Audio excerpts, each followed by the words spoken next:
He that has an ear, let him hear. Don't stop serving him. God promised Abraham from Genesis 12 and Sarah. Showed up in Genesis 15. Showed up in Genesis 17. Showed up in Genesis 18.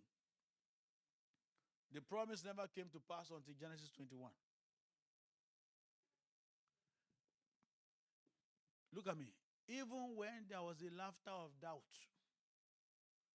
and there was a discussion of doubt by Abraham, he never stopped serving God. Even when there was a mistake that Haggai and Ishmael came, he still never stopped serving God. Look me, I hope you understand what I'm trying to say here today. Even when you have reason to doubt, don't stop serving God. Even when you know you made mistake, please don't run away from him. Don't stop serving God. I don't know who I'm helping this morning.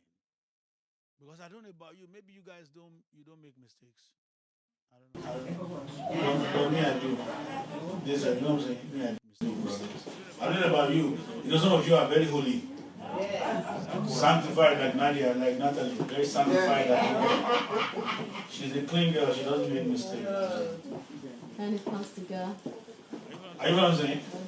Some of you don't. Some of you are very, very, you are straight. So perfect. Now, I don't know about you. Some of you, me, I don't know about you, but me, sometimes I will sit down and say, am I doing the right thing? What do you think I'm doing? I'm doubting. Yeah. Something is checking me, making me to feel like, are you supposed to be here? Is this what you're supposed to be doing? Sanik, you understand what I'm saying? I don't know about you. Maybe some of you don't cross those kind of paths. Those thoughts don't cross your mind, but it does. It does to me. All the time. It does to me to check me up to see whether, hey, maybe it's the enemy that whispered it, or it's me that whispered it. But somehow, I will ask myself, am I in the will of God? Am I really doing what? Did I hear him?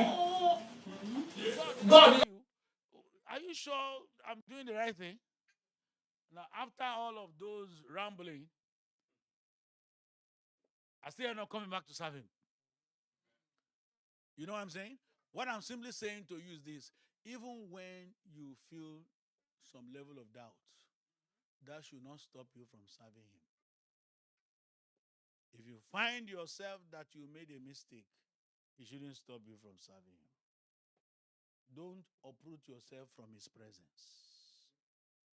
The only place where you have grace, mercy, and help made available is in the presence of God. Hebrews chapter 4 verse 16 says, come boldly to the throne of grace where you obtain mercy and help in the time of need. That's where to get it. Am I talking to somebody here? Look at me. If you isolate yourself, you become a prey for the enemy.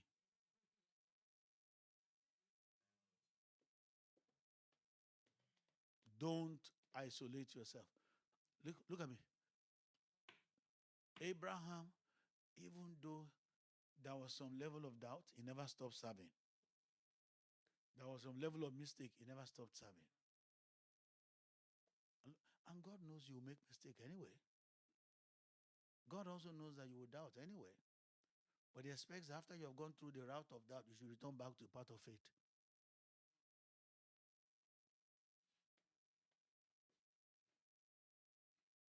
Whether before or during. That's why he said it though. He said, keep serving me as you've been serving before. Keep serving me even during your crisis. Keep serving me after you are out of your crisis. Don't stop serving him.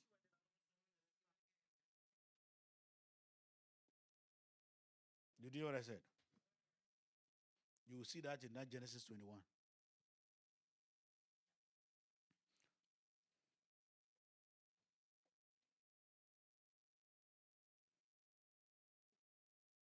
Number two, that you must do. Don't stop obeying him. Don't. Before, what has brought you this far is your obedience. What's going to keep you is your obedience. What is still going to sustain you further down is your what? Obedience. That's why I said in Job 36, verse 11, if you serve and obey him, you will live your days in prosperity and your years in pleasure. Don't stop obeying him.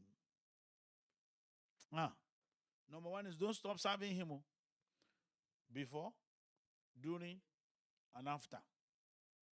Because sometimes some of us get so blessed that we forget.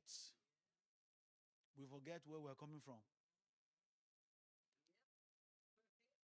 It is not only men that we forget that helped us. We also forget God that helped us.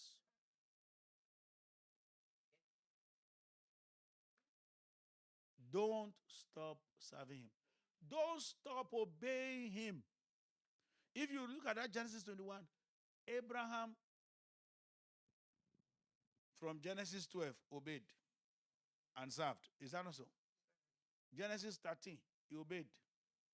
Genesis 15, he obeyed and served. Genesis 16, he obeyed and served. Genesis 17, he obeyed and served. Genesis, it was in 17 that God established the covenant of circumcision with him and said every male in your house must be circumcised. At that age of 89 or 90, he went to circumcise himself. Think about that. Yes, at the age of 90, he circumcised himself. And circumcised every male that was in that house. Are you listening to me? Now watch this. When Isaac was born too, number one, he called him Isaac. Why did he call him Isaac? That was the name that God gave to him, obedience. Number two, he circumcised Isaac. Why? Because that was the command God gave to him to circumcise every male. So even after receiving the miracle, he did not stop serving and he did not stop obeying. While he was waiting for it, he kept serving and obeying. While he received it, he kept serving and obeying. And afterwards, he kept serving and obeying.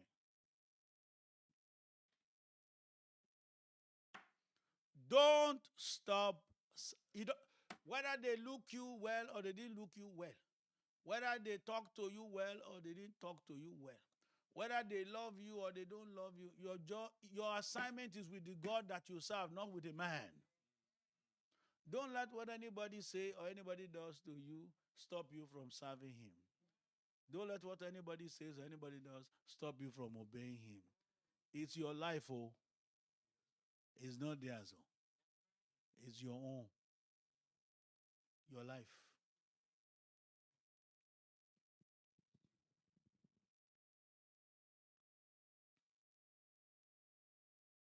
Verse 3 of that Genesis 21 says, and Abraham called the name of his son who was born to him, whom Sarah bore to him, Isaac. Then Abraham circumcised his son Isaac because God commanded it when he was 8 days old, as God had commanded him. Still living a life of obedience.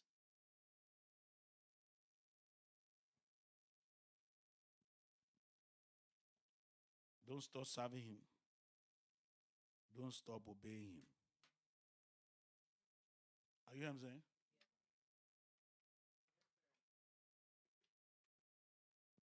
Three, don't stop thanking him.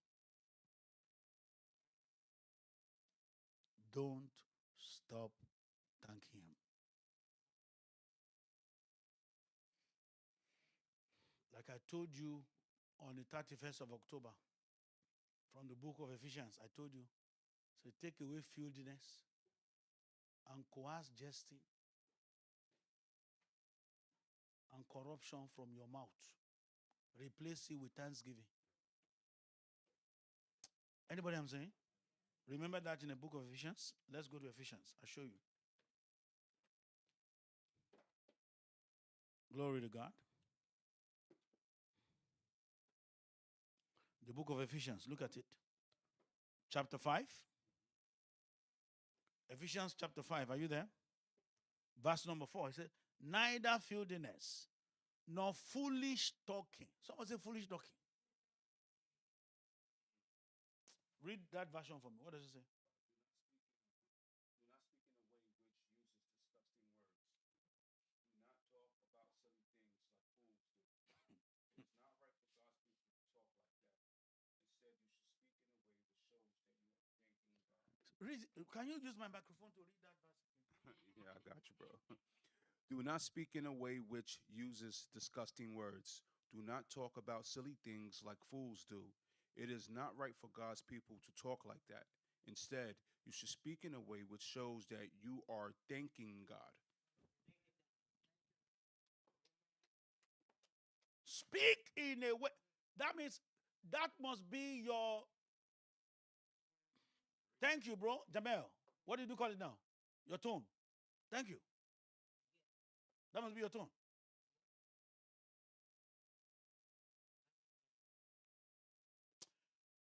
Don't join group with people who are foolish talkers.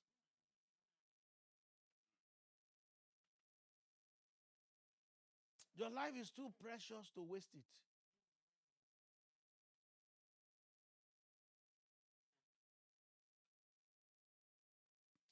Speak in such a way that you are a grateful person. You are thankful.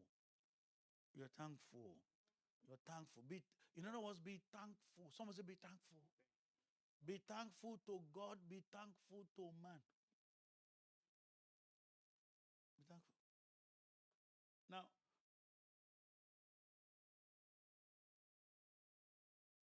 somebody in my country had green card. He's supposed to be a respectable person who should know better. Huh? But in 2017, because he didn't like that Trump was elected, he took his green card and put scissors in it. Are you know what I'm saying? In the open, and destroyed it. Because he didn't like that we didn't vote Democrat, we voted Trump. Now, that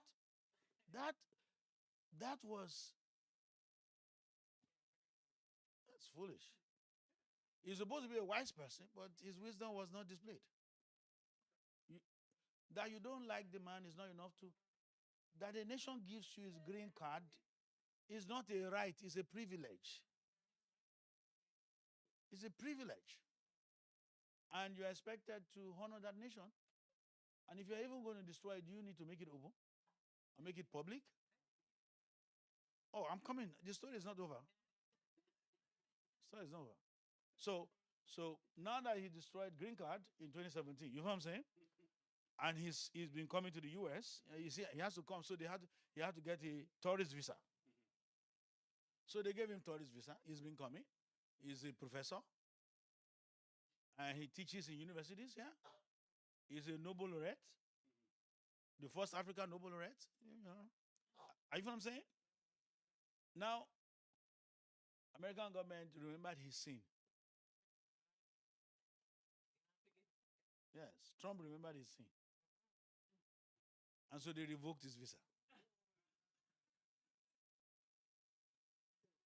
This past October, they revoked his visa. And then they banned him from coming to America. And then he went to the press and said, they revoked my visa. And he said, that is like, I read this story and I said to myself, bro, nobody's telling this guy that something's wrong with him. Something's wrong with this bro. Even though you're a prof, this is a professor.